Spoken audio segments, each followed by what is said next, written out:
Kredit suatu gagasan baik, yang enak didengar, sulit dicicipi karena prosedur. Sekarang berkembang menjadi bagian dari gaya hidup masyarakat kita. Di mana-mana ada sistem kredit. Kredit mata pelajaran di perguruan tinggi, sampai kredit rumah, mobil, sepeda motor, alat elektronika, kebutuhan rumah tangga, dan lain-lain. Sebagian orang berpikir dalam hidup ini, bagaimana cara untuk nyambung hidup. Cari uang untuk mencukupi kebutuhan sehari-hari, berpikir bagaimana cara bisa makan untuk besok, buat bayar cicilan kendaraan, cicilan rumah, dan lain-lain. Jadi, apapun pekerjaan dan kegiatan yang kita lakukan adalah semata-mata untuk mencukupi kebutuhan hidup. Sederhananya yaitu mengumpulkan materi untuk nyambung kebutuhan hidup, bahkan mencukupi keinginan semu demi gaya hidup. Di era sekarang sepertinya minim sekali yang berpikir bahwa hidup ini bukanlah hal yang terpenting, karena sebagian orang yang memegang teguh kepercayaan yang diajarkan agamanya, selain memikirkan nabung untuk menyambung kelangsungan hidup, namun juga menjalani nabung untuk menyiapkan bekal untuk setelah kita hidup. Dan selain itu, di tengah-tengah kesibukan kita mencari uang untuk mencukupi kebutuhan, sangat sedikit pula yang menyempatkan untuk memikirkan bagaimana uang yang kita cari setiap hari itu tercipta. Karena sebagian rakyat tidak sadar bahwa uang tercipta dari hutang dan bunga. Bahkan sebagian orang tidak sadar bahwa cara ini bagian dari suatu larangan yang dipercayai oleh agamawan yang dikenal sebagai riba. Bahkan sebagian orang masih berpersepsi bahwa uang adalah milik negara, padahal kenyataan uang adalah milik bank sentral yang lepas dari negara. Statement ini sering saya gunakan story WA, namun banyak juga orang yang tidak sadar dengan hal ini. Bencana ekonomi seolah sudah menjadi hal yang wajar. Begitulah kira-kira pemahaman sebagian orang. Pertanyaan yang dominan adalah mengapa orang yang buntung ekonominya lebih banyak dari yang beruntung. Mengapa kemacetan kredit lebih banyak daripada yang mampu melunasinya? Mengapa kesenjangan dan kesejahteraan begitu jauh? Dan mengapa jarak pemisah kekayaan dan kemiskinan begitu tebal? Beruntunglah bagi Anda yang masih selamat dengan hal-hal ini.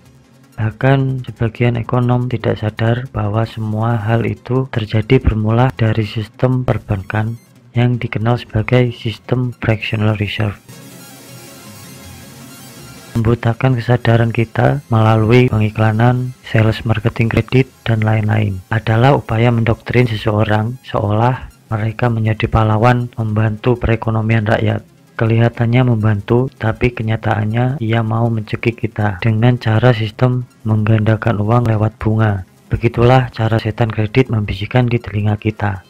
Adapun orang yang berpikir jika bank tanpa bunga, bagaimana bank membayar gaji karyawan, operasional seperti listrik, air, dan lain-lain. Persepsi yang dikembangkan adalah bunga sama dengan laba. Padahal kenyataannya dalam ekonomi, bunga justru versus laba, di mana laba yang kita dapat dari penjualan barang dan jasa harus seimbang dengan bunga bank yang berlaku. Yang kita anggap ekonomi stabil yaitu ketika laba dan bunga dalam hitungan angka sedang seimbang. Namun sebaliknya, ketika ekonomi hancur, ketika jumlah angka rupiah naik karena bunga dan lebih tinggi dibandingkan tingkat laba, maka berdampak harga barang naik. Justru makin berdampak pula penjualan sepi, daya beli menurun, dan lain-lain. Hal ini dikenal dengan istilah inflasi. Currency fluctuates in value and over the long run becomes worth less and less. And that's also known by another name, inflation. I call inflation the silent currency killer because you can't see it, you can't hear it, you can't smell it. You just get hit by it. When you go to the grocery or the gas station or go to buy a car, zap, the price is higher. It gets you as surely as a rattlesnake bites you. At least a rattlesnake has the courtesy to warn you, so consider this video your warning. Inflation will kill your savings if you let it.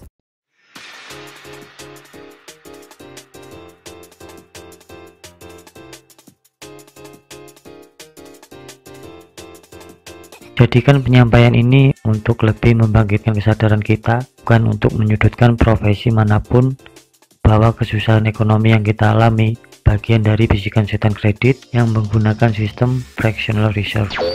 Mas, bangun mas, filmnya udah habis. Kontrakan saya kan cuma sampai beduk subuh. Merinding disco. Setan kredit.